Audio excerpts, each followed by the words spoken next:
બહુ થયું પેંગ્વિન હમણાં એક ઇમોશનલ સ્ટોરી સાથે એક વિડીયો વાયરલ થાય છે કે પોતાના મહિલા સાથીને છોડી દેવાને કારણે આ પેંગ્વિન પહાડો બાજુ પોતાનું જીવન વિતાવવા અથવા તો ટૂંકાવા જાય છે. હું તમને કટ ટુ કટ સમજાવું કે સાયન્સ ક્યારેય ઇમોશનલ સ્ટોરીમાં માનતું નથી અને આ બધી એક ઇમોશનલ સ્ટોરી છે કે એની અંદર સ્ટડી પ્રમાણે એવું છે કે આ પ્રકારના મોટા પ્રાણીઓ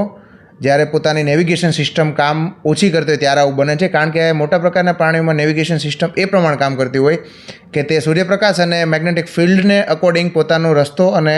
ક્યાં જવું ક્યાં ન જવું એ નક્કી કરતા હોય છે. પણ જ્યારે કોઈને વાયરલ ઇન્સ્પેક્શન કે કંઈ એવું થાય જેને કારણે આ સિસ્ટમ ઓછી કામ કરતી હોય, જેવું આપણને પણ થતું હોય કે ક્યારેક સુગંધ બંધ થઈ જાય, ક્યારેક સ્વાદ બંધ થઈ જાય,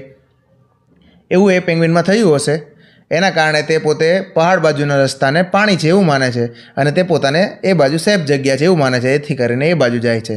વાયરલ રીલ્સમાં જે પણ કાંઈ ઇમોશન્સ બતાવવામાં આવે છે, ઇમોશન સાથે કનેક્ટ કરવામાં આવે છે, એ એક અલગ પ્રકારની થિયોરી છે અને તેમાં સાયન્સ ઓછું માને છે.